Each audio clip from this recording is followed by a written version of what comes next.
Hello, everyone, and welcome back to the Music for a Book podcast. We are your hosts. I'm Britt. And I'm Hannah. And we are bringing you a very special author chat episode today. Yes, we have the honor of hosting the USA Today bestselling author of Phantasma, Kaylie Smith. Welcome, Kaylie. Hi, Kaylie. Hi. I'm so excited to be here. We are so excited to have you. Do you want to tell us a little bit about yourself and introduce yourself to everyone?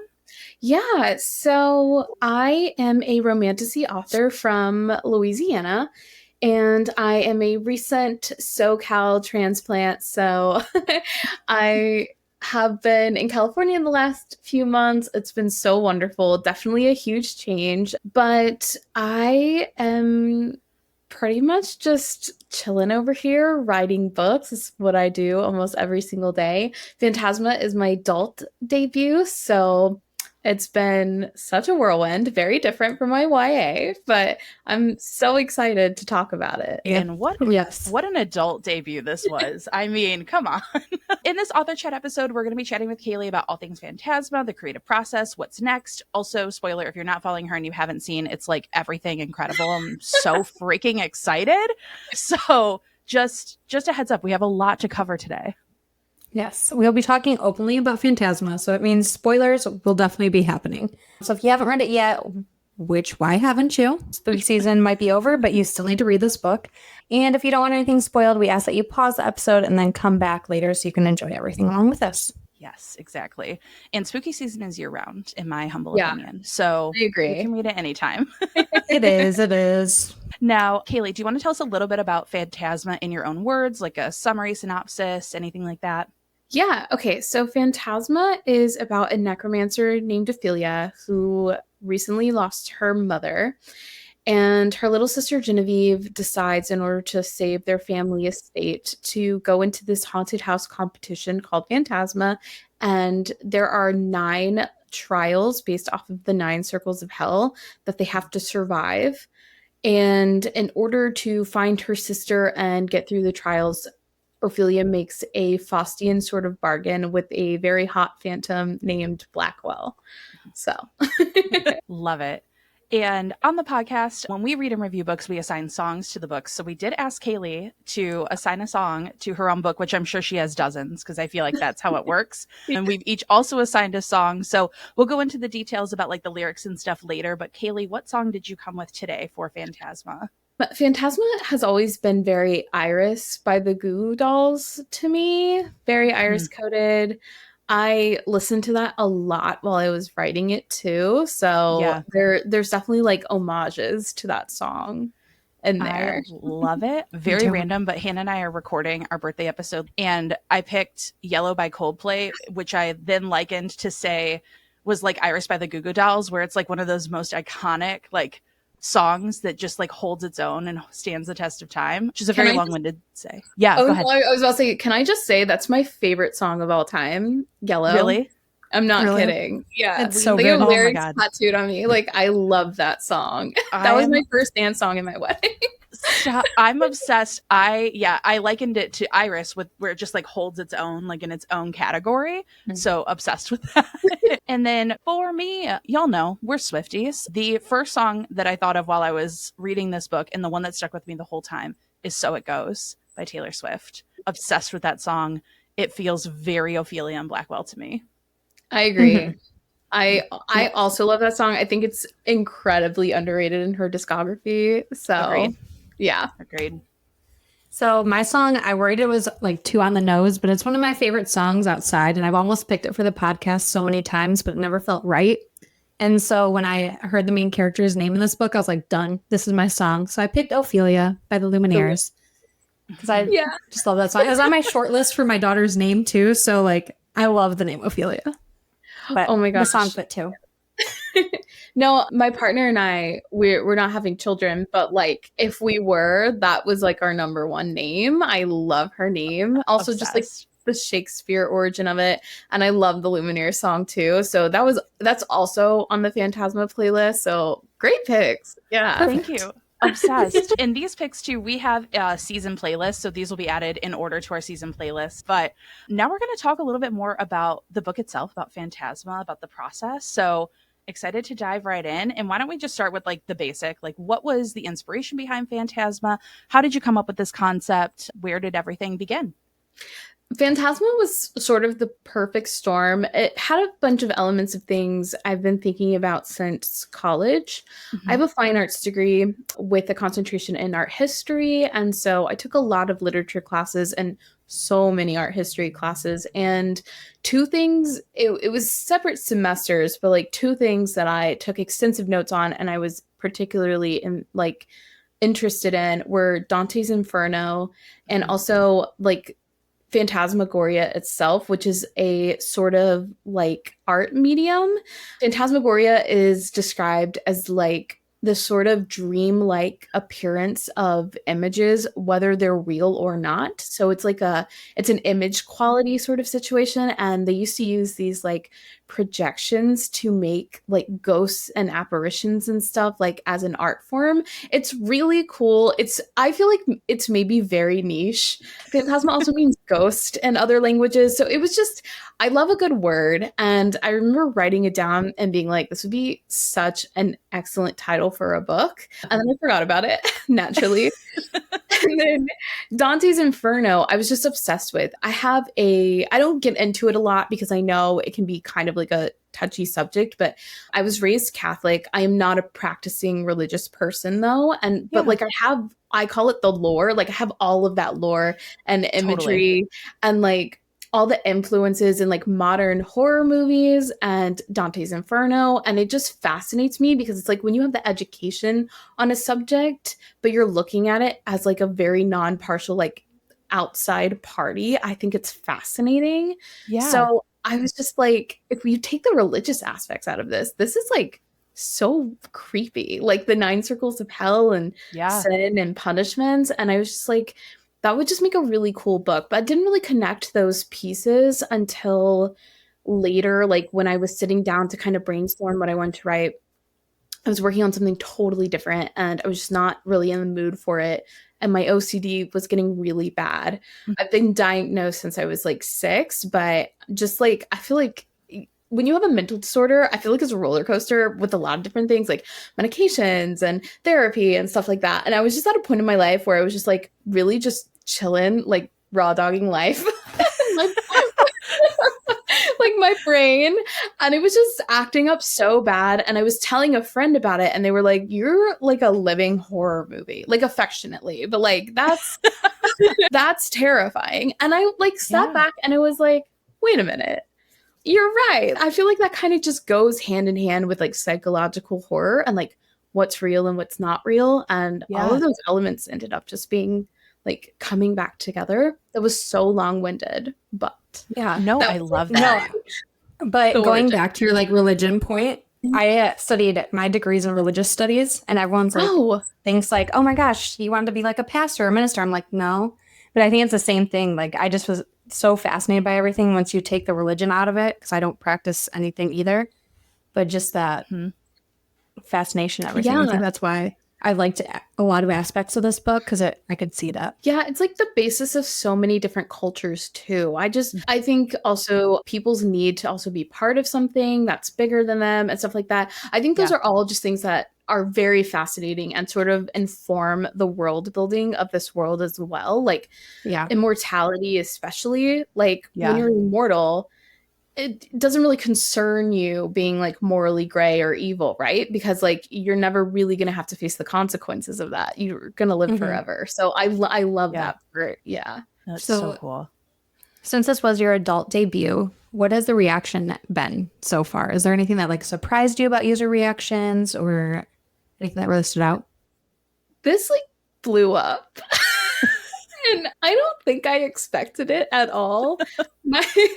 I'm still kind of living in it. I've done a few events recently and like the one yesterday. And just in the moment kind of thinking, because it used to be my YA series was just quieter. There's a lot that goes into that, and publishing a book is just an experience in general. It's so much luck and unpredictability, and a lot of things are like word of mouth and how readers react to things. So like I don't think many authors can predict how something is going to do. It was like I was at the event yesterday, and this is like the third one in the span of like a week. And me and my friend Darcy are like seeing how many people are showing up. And it used to be like maybe 10. And now I have a line everywhere I go. And it's just kind of like sitting there going like, what is going on? Like, this is, Yeah. like people are like reading this and liking it. And I'm like, oh, okay. So Yeah. it's been all very surprising and an adjustment, but like in a good way. Definitely. I discovered this on Book of the Month. Like our picks for September came out because we are Book of the Month girls. Like my top shelf is all of my ones. I took one look at the cover and I said, this is for me. Yeah. This is I think I mine. screenshotted it to you the same time that you were like picking your book. So I was like, Yes. this is your, like, Yeah. you're going to love But this. it is truly word of mouth. Like I have been, I can't even tell you how much I adored this book. Like I've been shouting from the rooftops. Hannah knows I literally bullied people into reading this. Like it is, yeah, if there was ever a book that like Hannah can attest to this, like all of the elements were made specifically for me, it's this one. Oh my gosh, that means so much to me. Thank you. I know it's like the power of word of mouth is just Yeah. like, seeing it in real time is just wild. Yeah, I just kind of sit around being like, I'm so grateful. I don't even know what to do. It's just wild. Yeah. Now, talking more about like the depth of the book, and you mentioned it before with your OCD, that was one thing. Mental health representation in books, like Hannah and I both have struggled with severe depression and anxiety. You know, mental health puts you through the fucking ringer. Like it really does. So what was I know you said you were kind of like at the height of it, but what was the deciding factor for you to really just pour that piece of yourself into Ophelia? And like, how did that come together as you were writing it? I think that was really like the catalyst that made me think to write the book in the first place. Like that was definitely the first piece in my mind that was like fully formed. I was like, so much of this is going to hinge on her journey with OCD, and that informs so many elements of the book and like how the plot goes as well. Yeah. And also I don't think I've ever read anything with OCD rep in it personally. I'm imagine something must exist. But then again, I get so many messages from people being like, this is the first time I've ever seen this on page. Like, or something described as like what they have, which has been very touching. But I think I was just like, why don't we get more of this? It's so odd. And like, I think it's like 1 in 40 adults have symptoms of OCD, and most of them and like not even like necessarily common. It's just, I think the symptoms are so wide, and it's an anxiety disorder that it's hard for people to discern that they're even experiencing something or that it's normal and like you can get help for it. And so I was just really like, I'm going to write this, and it's going to be as authentic to my lived experience as humanly possible. I also think it really served the fantasy aspect of the book. And like, she has this disorder where she does not know what is real in her mind and what's not. And then she's in a physical space that is also designed to make her not know what is real and what's not. Yeah. So it's like in the setting and her disorder are like kind of influencing each other. And so I was just like, it just works so well for the book too. Yeah. I liked your little author star at the end because I actually have a therapy appointment tomorrow to discuss possible OCD that I have. And so reading this book, I'm like, yep, check mark, like certain things. Yeah. So hopefully it can help like a lot of people that way too. So for the Interconnected series, did it start out that way for you, or did it kind of develop as you were writing? I always knew this was going to be an interconnected series. Yeah, I like to the way I describe my like writing. I do really, really intense outlines, and I always start off with like much more than I need or have known I even sold, because I really like intentionality when I read things, and that's kind of author I want to be too. So I was like, I had planned honestly for like nine books, and I built every single thing in from like book 1. And it was just sort of like, if I never get to write them, it's no big deal. But if I do get to write them, there are breadcrumbs and things from the beginning. So it'll never be like out of the blue, or like it sold well, so I just keep adding stuff on, which is totally valid and fine. I really like to know what could possibly come, because I feel like adding on stuff later, you can kind of, I at least get backed into a corner and I'm like, wait, hold on. But I already set up these like world building rules, so I can't really go against them. So yeah, characters, like world expansion, I knew from the beginning that's kind of what I wanted to do. Yeah. I love that. And especially knowing that like it didn't impact the way that this story was told, but it impacts the way that other stories will be told if you get the chance to do them. Exactly. Right. Yeah. And then was there like any particular scene or chapter or anything that you wrote in this book that you were the most proud of? Like you wrote it, you read it, and you said, this is it? I really, really enjoyed the level of deceit. It was the true or false level. Mm-hmm. I remember writing that and being like, this is like really good. Like, I was like, what an interesting trial. Yeah. And then I sent it to my editor and he was also like, this is my favorite one. And I feel like on the surface, it's probably so subtle. Like they're just playing true or false. But I had to build so much. That round actually does so much character work across the board. Spoilers, but like it ends up getting Lucy cursed, which then informs Ophelia to like kind of break things off with Blackwell, which then leads her to Sinclair, and it's like a ripple effect. And like I knew all of those things had to happen in like that one scene. So I like finished writing it and I was like, I did it. I think I did it. Yeah. So, yeah.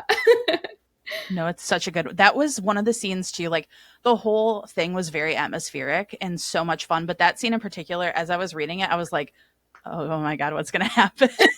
Like, and especially because like some of their power was taken away during that scene. Like some people did not have the option to step in and save themselves. Mm-hmm. So that just added like another layer to it. And yeah, no, that scene is incredible. That whole sequence.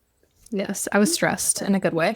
I was like, that's what I was hoping. I hope everyone's like, especially after the first person dies, and then the moment you realize that someone else is going to die and he realizes it too, and there's like 4 whole seconds, and it's like, like, okay. I'm so glad it was actually stressful, because I was stressed. Like, no, it was. I promise it was. Like, I'm just like, because obviously it's a fantasy romance and like Ophelia's the main character, but like there were still so many concerns for her genuine well-being during it. Right. Yes. Because I was like, is this really a romance? Like, is it going to break my heart at the end? Like, I know so many people are actually, I get messages all the time. Like, I'm kind of afraid to finish this book. And I'm like, just finish it. You'll be fine. Like, I promise I didn't hurt you that bad. You're good. You'll survive. So was that one of the most difficult scenes for you to read, or was there anything else that like stood out that took a lot of development for you? I think the most difficult part of the book were those damn clues at the beginning of each level. God, those were like the last things I wrote, to be honest. Like, first of all, I don't know why I thought I needed like rhyming was going to be fun, because I started off being like, this would be so much fun, and then quickly decided that was the worst idea, because it's like I had all the trials and I was like, okay, how do I like putting together riddles and clues? I don't know. Like Jennifer Lynn Barnes, have y'all ever read The Inheritance Games? No, it's been on my TBR for a while. I keep seeing it. She makes like it's like I describe it as kind of like Knives Out escape room sort of situation. Yeah. I do not know how her brain is, like, she is so big brained. She makes all of these clues and riddles, and I'm like, you are a genius, because I was sitting here for like hours to get like one of those. Yeah. And when you go back and read them, they're so silly. Like, why did that take so long? But no, like we always, all roads lead back to Nancy Drew for us. And so we always talk about, like, we were big Nancy Drew, like actual game players. Oh my gosh. Yeah. So like fully respect the people that come up with the clues. We have a hard enough time solving them. We just, we leave it up to others to take on that task. Yes. I'm like, oh my gosh, wild. Yeah. That was hard. Yeah. But now we're going to move into some more of like the devilish questions. I thought it was real cute with that title there. But I feel like we would be remiss if we did not discuss the hot phantom Blackwell himself. Yes. Oh, Blackwell. Literally obsessed with Blackwell. And we asked some of our like followers and listeners some questions, and the one that I heard the absolute most was he's very Draco Malfoy and Danny Phantom coded. Were these specific intentional references? Did you use either of those as a reference point or anything else? Okay. I've never ever read or watched the Wizarding books. I've never. I have no idea at all. And it's really funny because when I first posted art for them, I think is it called Hermione? People were in my comments. The fan fiction. Yeah. I had no idea what that word meant. And I'm like Googling it, and then I realized, and I was like, oh yeah, that was not intentional at all. I had no idea. But I was like, there's an entire part of the internet. I missed that screen. Will not be getting on it. Yeah. But totally. Danny Phantom, though, it was an homage, like very loose homage to Danny Phantom. He was my biggest crush when I was like 13. You want to talk about childhood crushes when people are making those, like, have you seen those cakes on TikTok where they're like hear me out? But that one you don't you don't need to hear me out. You just put Danny Phantom on there and everyone knows. Yeah. No, like we get it. So that was for sure intentional. But I do think it is so funny because everyone has asked me that, and I'm like, I have no idea what's going on. But yeah, I think it's really fun to put like certain media references I love so much growing up, songs, movies, shows, like it's here and there. I think another big reference for Blackwell specifically was Spike from Buffy the Vampire Slayer. I love Buffy. It's my favorite show. I'm a big Spike girl. So it's just like, like little bits and pieces of stuff like that. Yeah. We love, obviously everyone loves Blackwell. Like Blackwell is, number one. When you were developing him, obviously you said like you're super intentional with your plotting. So at the end where, we found out that he is Salem and everything is all tied together, like, did it develop over time? Did you change anything about Blackwell as the story was going on? So he was always that person. And I knew that's always what I was writing towards. And I knew that. Actually, this is like odd too, because I don't think this is how things usually go. But the very first thing I wrote for this book was the prologue. And usually it would be the sort of situation, like for Enchantra, I wrote the book and then I picked the prologue piece. But like for Phantasma, that is the first thing that came to me, like that little snippet, like that scene in my head. So I knew who he was always. And I think that was necessary because in order to write a character that really doesn't have any memories, I feel like I need to know what the memories are. Totally. So I can like make all of his decisions and stuff impactful. I think the thing that kind of snuck up on me, and it was like the very last piece of the story and the puzzle was that it's chapter 51. It was the flashback, like 500 years earlier. Yep. That part was a tiny bit of a surprise of like who Ophelia really was. And I think as soon as I came, like that clicked in my mind, I feel like it was just like the dominant. It was like everything was just like, yes, correct. Yeah. And then I kind of went back through. I made sure that was very woven into the story from the beginning. And then like that's the first draft I turned into my editor, and he got to that part and he was like, oh my god. I was like, I know, which sucks because I can't ever tell people this is like reincarnation trope, which is one of my favorite things. But I have to keep it a secret, so I'm just like, well. Because that was when I was reading it and I saw the first capital A in Angel, I lost my shit. I absolutely lost my mind. Like, it was just one of those, and I'm someone who usually I can put pieces together, but I think I was just so immersed in the story that I was completely shocked and taken aback by like the overall twist. But specifically when I saw that capital A, I think I set the book down for a minute and I was like, okay. This is so fun for me too, because being so intentional with that plot twist. If you look back, the first time Blackwell and Ophelia meet, she doesn't have a name for him. She can't see him, right? Yeah. And he says Angel, but because it's the start of a sentence, it is capitalized there. But you think of it because it's the start of the sentence.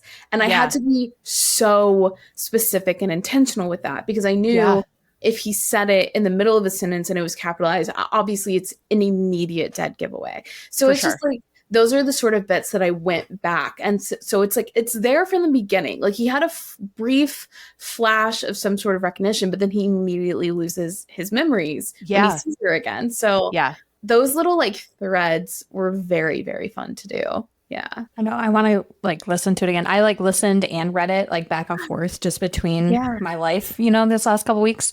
So I want to listen to it again and like go back and pick up on those things. But I wouldn't be picking up on that if I listened to it. So maybe I'll read it again. Yeah. I get it. I do love the audiobook though. Love audiobook saved my life too. Are we going to get any more of like the consequences fallout from their final decision in the later books? For sure. I know everyone's so upset. It's like one of those things when you're communicating specifically through social media, obviously not everyone's chronically online every second and certainly not checking up on me every second. So it's like, it's hard to get that word out a little bit, but it's like, I'm not done with them. And the way I describe this is it's a standalone in the way that I think it has a satisfying ending and no one's dying over the next book, right? But it's an interconnected standalone series in the way that there is a constant thread and through line for all of these characters throughout the book. Okay, so totally. I am not done with them as a couple. There are obviously things that are coming, like Blackwell still has to go back to hell for the first time. Yeah. There's consequences with Sinclair. He has an entire story that's like obviously not been talked about. They still don't understand the connection with Ophelia. Like Blackwell and Ophelia still do not know that they're of their past connection or the locket. So it's definitely, it's stuff that I know and will be dealt with and done. And obviously there are now 4 books that are announced. I always knew this was coming, but I also know that everyone's like, no, I'll never see them again. I'm like, no, it's not. I promise. Like, so I try to repeat it as much as possible. Like, I promise more is coming. Okay. Yeah. Yeah. And that kind of like, you know, ties in obviously like Tessie and Gabriel. Obviously that's like a huge piece of the puzzle with like, you know, everything of them going through Phantasma. And we'll talk more about like Genevieve's story coming up here too. So Sinclair, was he your favorite devil outside of our favorite Phantom? Or do you have another one that you like? Are we going to see any more of them outside of Sinclair? What do we have planned with that? Sinclair is my favorite. I love him. And I was really hoping people would love him too. I actually think he's kind of nice. I think in a way he's actually kind of nicer than Blackwell because he was really trying to he was like, girl, I know you hate me for it, but yeah, he was like, I'm trying to save you some time. And yeah, he's very angry. And yeah, I loved him so much. I know exactly where I want him to go. The backstory and stuff, all of that was developed. But again, it's sort of one of those things that's like, if I never got to write the book again, I don't think I left him in a place that would make readers hate me. And that was really just the goal with writing a standalone. But there are more devils. There's like there's a new devil and Enchantra. And they're all different shades of morally gray and morally black. And some are just so much worse than others. And they all kind of have their own empires going on in hell. So it's so nice to like explore the different aspects of like the different ones. Yeah. Well, even with like Sinclair and Blackwell, one of my favorite parts of the book was like enthusiastic consent from a devil can happen. Like, come on. Come on. I think that's my favorite part of like world building too, because like it goes into the magic system. He's like, a devil's whole thing is that we get your bargain. Like that's like, we want verbal consent to whatever you're agreeing to do. That's how they get their power. So I love building those sort of things that I like consent and love into the magic and world building. Like it feels really satisfying. Yeah. I feel like it feels that much more magical too. Like just talking to you about like the process and everything, seeing how many things were woven in, and like it makes me want to reread it and like go back and find those things. And I'll probably do a reread right before Enchantra comes out just so I can like have all those like ties together. Yes. Yep. Let's talk about Cade, because we, think he's the worst. And it's funny because this is like the second book we've read in the last couple months that Cade was like an asshole. So it just, yes. Did you draw from any personal experiences to his behavior? Because we've all met somebody like him, but. Oh yeah, I think some people think like he was sort of cartoonish villain, which is a valid critique. I don't, however, I always get a little thrill like when I can say, no, that's a real person. No, they're Supposedly. Yep. Yeah, no, there are real people like there are real men like that. Like not even kind of exaggerating. And we're not even living in anything that's like that life or death. And I know people who have acted like that. And so it's just so funny because I think some people are like, what was his motivation to be so mean? And I'm like, misogyny. Yeah. Just power, greed. From the South who's very greedy. Yeah. So it's just, yeah, for sure. I didn't even really exaggerate any of his behavior, which is terrifying. Correct. But Yes. yeah. No, they exist. And this was almost verbatim to the conversation we had with Mallory, because a lot of people have said like, oh, Cade felt cartoonishly evil. And all of us were like, then you must have never, thankfully, experienced someone like that. Because I promise you, there are people in the world that 1,000% behave like this on a regular basis. Oh yeah, especially like the root of it is sort of like a difference in belief system too. Yeah. And I mean, like better than anyone I know, being from the South and living in the South, that difference and the way it makes people very, very angry and mean. Mm-hmm. And he honestly, he had the proof in front of him that she was not a demon, and he was still determined to believe that. And that was, to me, the most realistic aspect of his character. Like he was going to go all the way down thinking that. So, oh my goodness. Well, we all know one, unfortunately. And like we said, if you don't, good for you. But just because you haven't experienced them doesn't mean they don't exist. Yes. I think we'll go into so we've entered Phantasma and talk about, what we think would happen. So I just want to know, like, realistically, we're going realistic, guys. We got to think deep here. How far do we realistically think that we would get into Phantasma? Like, are we forfeiting? Are we making a deal? Are we not making it out alive? Like, what's the vibe here? I personally would have been out of there the moment I stepped in and that ghost, like, entrails fell out of their body. Mm-hmm. I'm like, you know what? I don't think I want anything this bad. Yeah, I feel like there might be another way to do this. Yeah. I think it's the difference is, like, am I promised Blackwell? Like, am I guaranteed? Yeah. Because then possibly my answer changes. But if not, I'm leaving. Like, I wouldn't have gone there in the first place, to be honest. If my sister had gone in there, I'd been like, good luck, girl. Bring home the prize. Yeah, I'll be waiting on the outside for you. I feel that. Yeah, like, honestly... So I'm like super obsessed with the paranormal, and I've always been obsessed with the paranormal, very into it. Like I have a Ouija board planchette tattooed on me, a crystal ball, all that fun stuff. However, when it comes to actually experiencing it, I have different vibes. And I feel like the minute a devil asked me and tried to pluck what my greatest fear was from the depths of my mind, I think I would have been like, you know what? I don't even know what that is, and I don't want to experience it. I don't want to, I don't need it. I can't. Now, like you said, if we were guaranteed a hot phantom on the other side, like I might reconsider. There would 1,000%, like the bargain is offered to me. I wouldn't have thought twice. I would have immediately taken it. She's stronger than me. Yes. like I don't know. The first time the ceiling rains blood, or there's like a cat leading me down a hallway where I almost get mauled by a spirit. Like I just don't. I would have been like, take me out. Yeah. Yep. I also think it's like before the trials, like even if you could stomach all of that and you still didn't think it was a bad idea, the second I was told that once I'm in the trial, I have to complete it, like I'm just hedging my bets. I'm like, I'm going to forfeit. Like there's just no way. No. Yeah. No. And I just think like all of the lead up, like the way, because obviously what I loved too is that you can tell that Ophelia deals with so much like horror just in her mind on a daily basis, for her to be mostly unaffected by a lot of the things that she was seeing. And so like that parallel comes out there. And I just think though, like, as I'm reading it, I'm sitting here going like, how are you able to stomach what's being, done in front of you? But yeah, I'm glad to know that all of us collectively would say, good luck. That's why we like to read it, and we have Kaylie to write about it, so we don't have to actually physically go.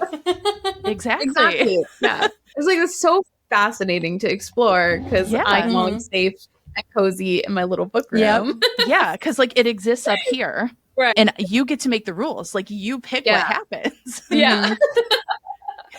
Like, I can't even get through a haunted house without feeling like I'm gonna die. So I know it's rough.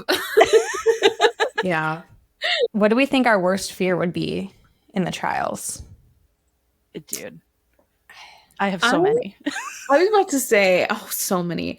I just constantly have a fear of waking up to someone being in my home. Like, because there's just something so, like, terrifying to think, like, at your most vulnerable when you're asleep. Yeah. There's, like, someone wandering around. So I'm constantly, like, if I open my eyes and there's something there, just take me out. I want it to be instant. Like...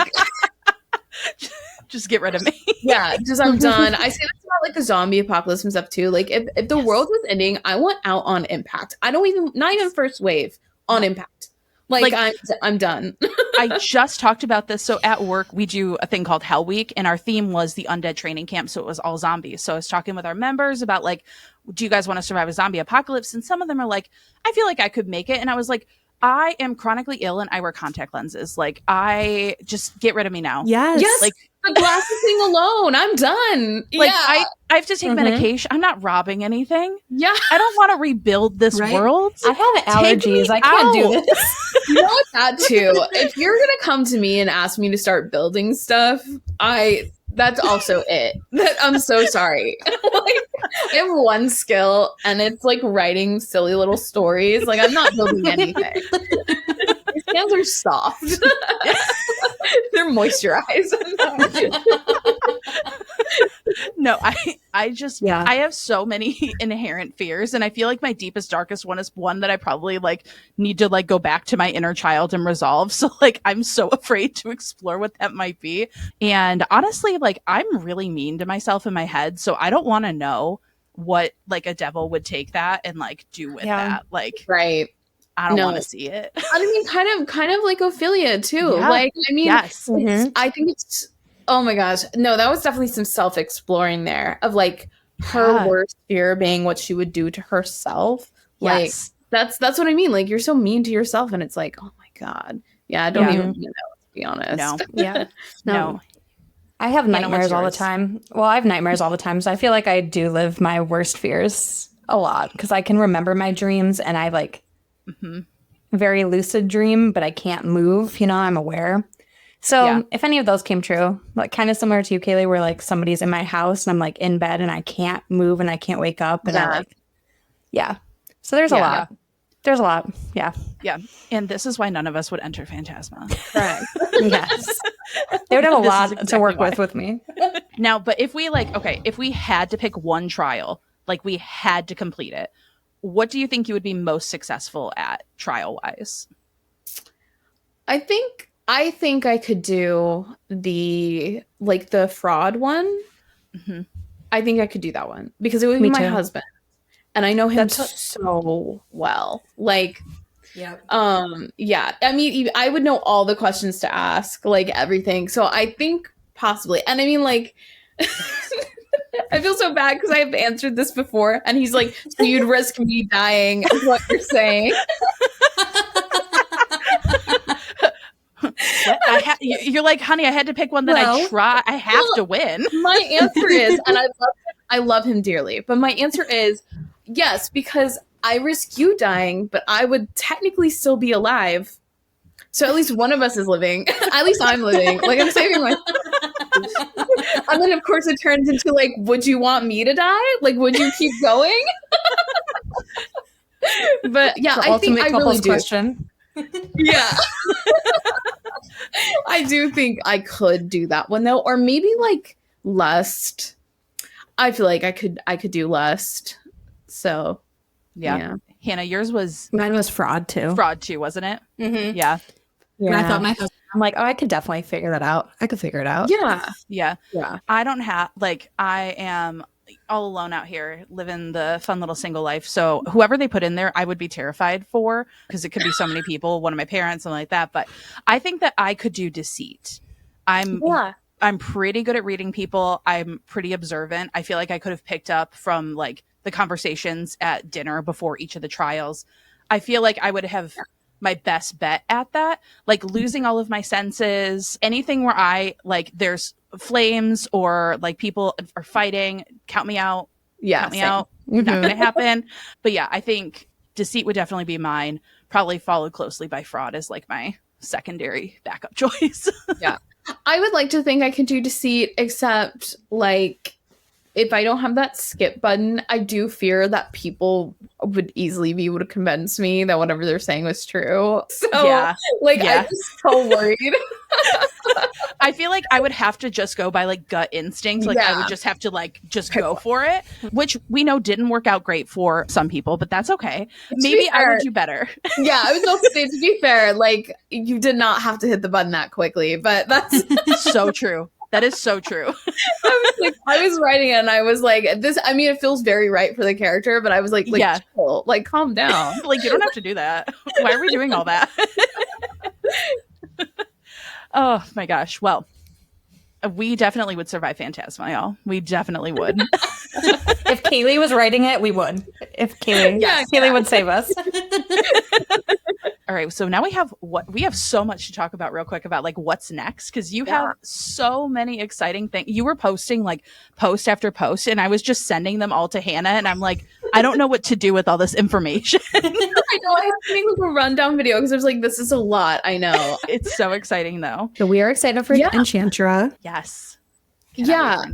I am also excited for Enchantra. I'm also terrified. Really?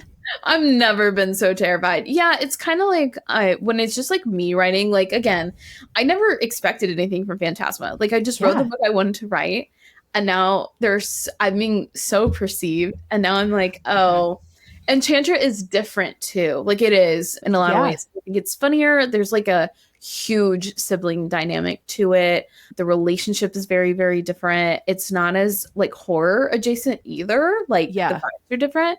So I'm just sort of like, I hope everyone likes it. But I think it's actually really funny because I think the best, the book that's going to be the all-time fave is the third book, which is what I'm drafting right now. I genuinely think this is going to be everyone's favorite. So it's like, it's just so interesting because by the time Enchantra comes out, the third book will be nearly done. So because it's the third book slated for fall of 2025 as of right now, correct? As of right now, yeah. Yep. And then the fourth installment, fall of 2026 is, I watched your video like 3 times and then looked at all of your posts to put this together. I know, it's so much. Which is fine. But for Enchantra, you said it was kind of like, or I saw like the blurb, it was like similar to like a Ready or Not sort of vibe. I actually just watched that for the first time. Like, finally. I know. We had a Halloween party and my friends were like, why have you not watched this? And I was like, oh, no, give me it right now. Yeah. I want it.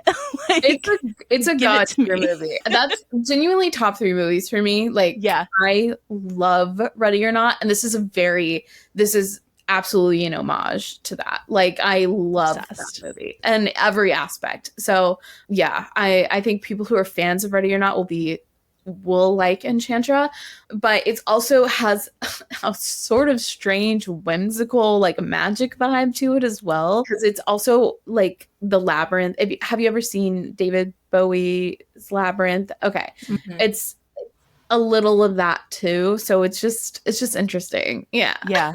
No, and I will say too, like even from, I feel like the covers alone, at least for me, I'm a visual person. And so like looking at the cover where it is purple and a little more vibrant and like a little bit brighter, it feels different. So, and I feel like too, just with the, like with everyone knowing, like we will see Blackwell and Ophelia, like don't everyone breathe. Yeah. Everyone take 3 deep breaths. I promise it's going to be fine. No, but very, very excited for it. And I don't want books to be the same because I don't want to read the same story, 4 times over. So, well, you'll at least have 2 very excited readers of Enchantra. And then you have your 3rd and final installment too for your YA series, right? Is coming out next fall. Yes. I just got the cover for that actually last week. It's my favorite one. I love it. Yeah. That coming to a close is also so strange because I've been working on that. Like the first book of that series, it started when I was like 16. So yeah, it's definitely like, wow. But yeah, nice little like final chapter. I'm really excited for it. I can't wait for all the 10 people who are going to read it. They're going to have so much. That's fair though. It's so funny because everyone's like, I want to go read like all the other things you wrote. And I'm like, pause. They're so different. I'm like, Yeah. I'm not supposed to tell people don't read my backlist, but I'm like extensively research my backlist maybe first because they're very different. So yeah. And I mean, just some books are just not meant for some people. Yeah. Like that is A-okay. Yeah. It's like people who go from my YA to my adult having a grand time. People who read Phantasma first and then are reading Ruinous Fate are like, wait. And I'm like, yeah. You're like, stop, it's different. It's different. Like, it's okay, but and I think Britt's really excited though for your new trilogy that's coming out. Kaylie, I screamed. Like when I saw I shouted out loud when I saw the post. Yeah, I'm not gonna lie. I love book 3 of Wicked Games. I'm having so much fun, genuinely such a good time. And thank God, because otherwise I think it would be the worst, most excruciating process in the world because all I want to do is write Cressida's book so badly. Yes. I have obviously I sold it on proposal, so I have some written already. It's heavily outlined. I know the whole series, but I love it so much. It makes me sick. Yeah. Yeah, I literally cannot wait. And that one, we're going to have quite a few books in that series as well, too, right? Yeah, I mean, we've announced 3. 3, yeah. But I mean, yeah, I told my editor, I was like, I will write 1 million books with Cressida as the star. I adore her. She is like every other girl, but so much worse. And I love her. Obsessed. Yeah. No, obviously it is still, we got the proposal, we got the outline, we got a little bit of it. Can you tell us anything about, because I know it's running by Such Wicked Things right now is like the running series-ish title. Yeah, I have titles for like the actual books itself, but like that is an extensive process. So totally. And I was just like, a lot of people do announce their working titles and then they just change them. But I personally hate that because then I get stuck calling it that. Readers get stuck calling it that. So I was like, this is tentative series title. Here you go. But yeah, so it's a second world urban fantasy. The best way I can explain it is it takes place in a world that looks like ours, modern day, except it's in a universe that our world that exists is not the only one. So it's very expansive. There's a lot going on, but it's about a demon named Cressida. She works in a very specific, she has a sector. They all have jobs, and her sector is New Orleans. And her job is that every mortal that dies, she is a demon that takes their soul and like transports it to like the judgment place pretty much. And she wakes up one day and she's being blamed and charged with like a very heinous illegal crime, and the council gives her 30, they don't think it's her, but someone has to be held responsible. So this celestial council gives her 30 days to clear her name or be punished for it herself. And chaperoning her during this whole ordeal is an archangel named Edelyn, who is on probation, and chaperoning her is his punishment. And she's absolutely tried to kill him multiple times. He hates her. She thinks it's just a fun little game they're playing. He is like, I literally, if I could legally murder you, I would. So yeah, it's really fun. I love urban fantasy, like paranormal urban fantasy so much. So I'm just really excited because it's just really fun. Yeah, I have not read a lot of urban fantasy. My only dip in it has been Crescent City. And honestly, like I loved Crescent City. I know it's not a lot of people's vibes, but like I am so excited to read more and like expand the world on that. And I know I have to wait for it, so I'll be patient, I promise. But seriously cannot wait for that one. I'm so excited to bring Angels and Demons back. Adeline Grace also has an Angels Demons trilogy coming out that I could not be more excited for too. So it's like, I'm like, is this happening? Is it coming back? I'm so excited. Bring it back. Like I grew up, my favorite show growing up was Charmed. Like that's the vibe. Yes. Bring it back. Exactly. Charmed, Buffy. That's like paranormal urban fantasy. That's exactly the vibes I'm trying to bring. Sold. Yeah. Sold. But I was gonna say, I saw in your top 6, I think it was 6, right? That you did A Clockwork Prince. And I haven't finished that series yet. And I saw that, I was like, I need to go back because I read the original one, loved it. But I need to go. I love the Mortal Instruments series. I was about to say that the Clockwork series and Infernal Devices were what made me want to be an author. That trilogy specifically. I love it so much. I love that love triangle and Tessa. So yeah, definitely. I need to revisit that world and finish it up. I saw it. I was like, I need to go back. Yes, especially if you like things that are slightly historical. I just think they're so good. They're so fun. Yep. Yeah. Before we move into our song choices, was there anything else that you want to add about what's to come, Phantasma, anything else for readers, listeners? No, I mean, I hope everyone I hope everyone sticks around. I'm really, really excited.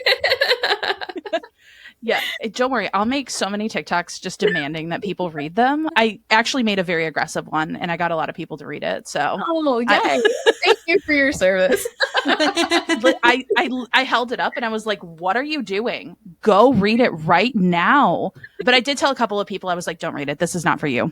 You wouldn't like this." Yeah, I think that's so important. I tell people all the time when they like ask, or they're like, "I don't really like spicy stuff," and I'm like, "Don't read it." Or like, I don't really like horror. Don't read it. Don't read it. I was like, there's a little bit of horror. It's not crazy, but like, if you're scared by blood, there's a lot of it. Yeah, exactly. I have a thing with blood. I mean, it's very apparent. Not a secret. So I think I see readers doing that too. Like when people are like, would I like it if I don't like this or this? And they're like, oh, maybe not. I'm like, that is equally as important work, I think, as spreading it word of mouth. Because you want it to find its audience. So yes, for sure. Yes. All right. We're going to move into like our little song dissection. So usually we just go through and like talk about how your song choice correlates with the plot. You give a theme lyric or two. You can go through as much of the song or as little of the song as you want. Okay. So Iris has been one of my favorite songs for a long time. I actually think it's so interesting that you sort of put it in that category as yellow. Because I'm like, hold on, like maybe did I miss that this whole time? You're right, though. You're right. It's sort of that like that very much larger heaven like than life sort of like love, like eternal sort of love. I listened to this a lot when I was writing this, but like I always knew it would kind of influence this book because just the line like I'd give up forever to touch you, or the whole thing is like there's a line about heaven too, like you're the closest to heaven that I'll ever be. And that's just so Blackwell. And it's, especially with her name being Angel and everything like that, it was just like, it just made sense to me. Yeah. But I love that song. And I really, when I listen to it, like my goal was to make the atmosphere of that song kind of translate into some of their like love scenes too. Yeah. So I'm like, hopefully I was successful. I love it so much. Yeah. Yeah. It's such a good song. It definitely encompasses them like 100%. Yes. It makes me happy. Yeah. The only other thing is like the whole, I just want you to know who I am. I also feel like is really on the nose, but yeah.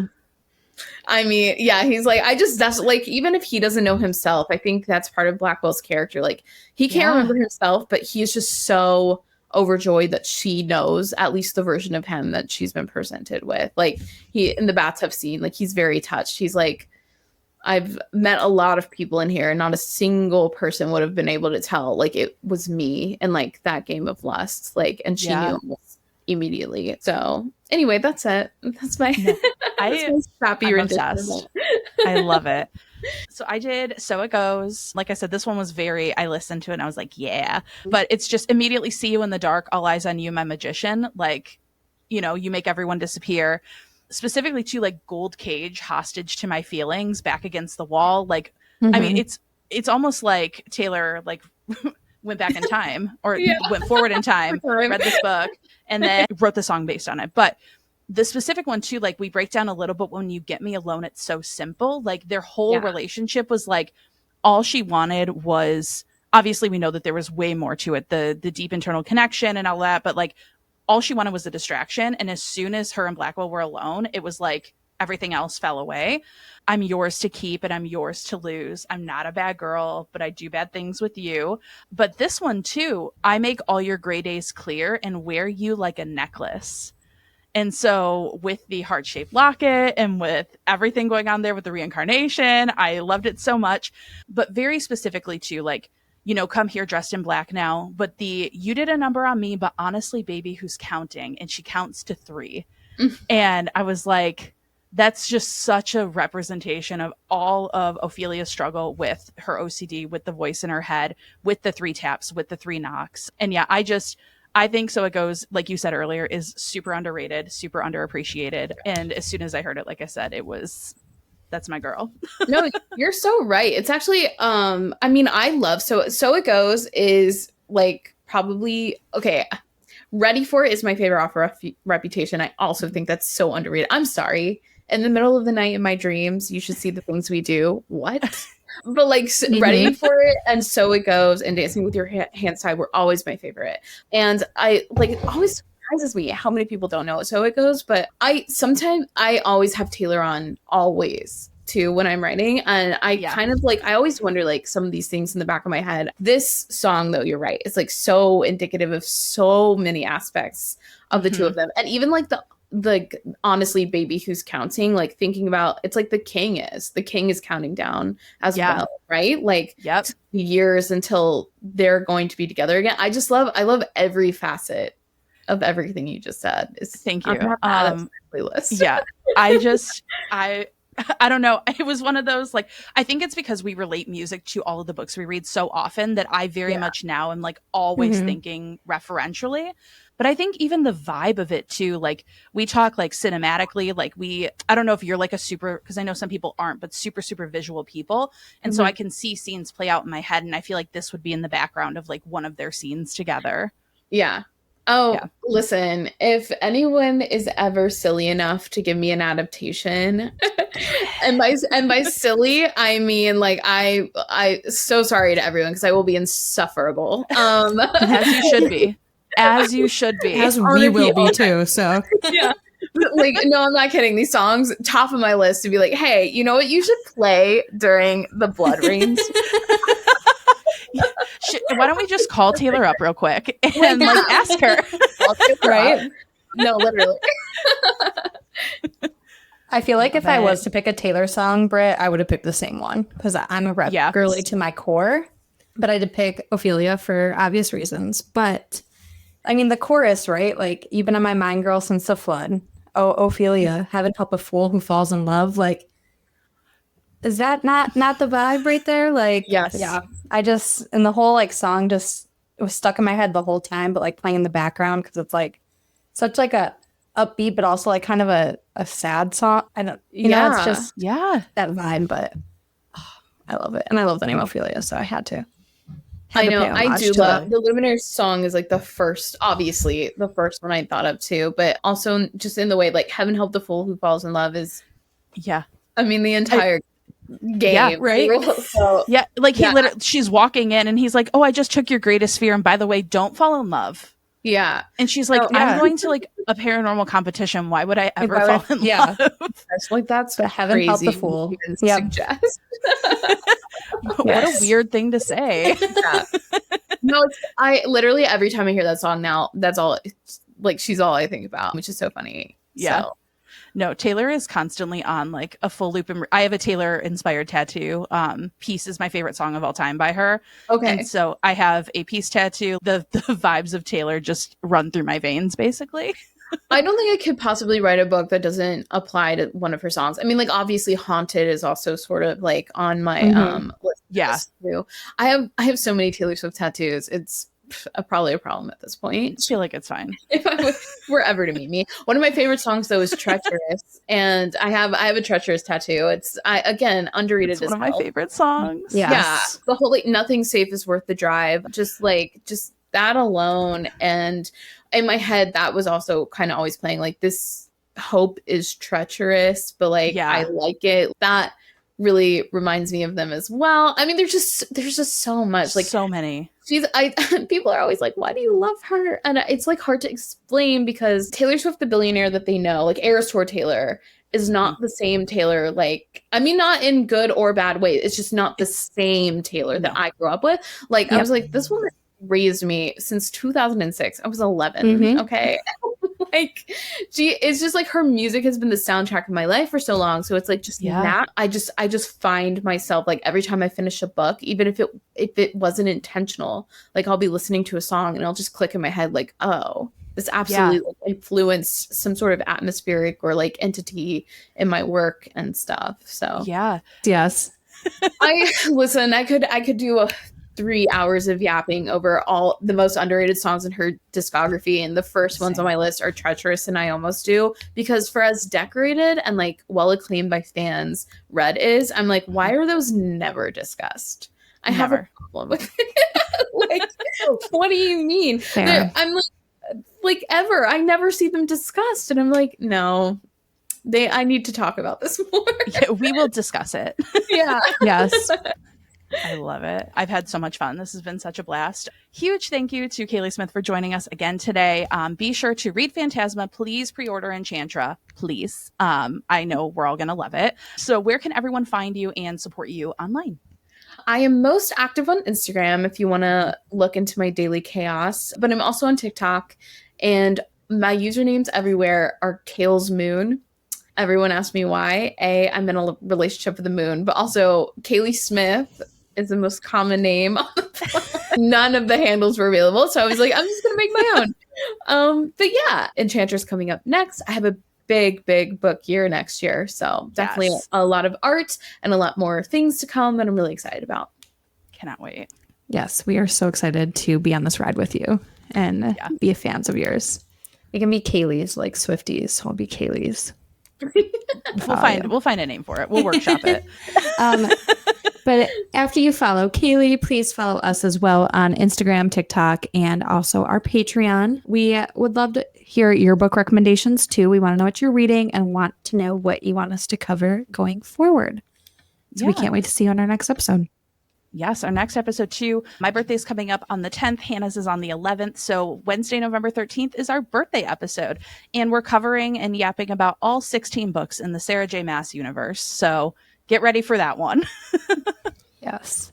And remember, keep reading with kindness. Bye, everyone. Thank you. Bye.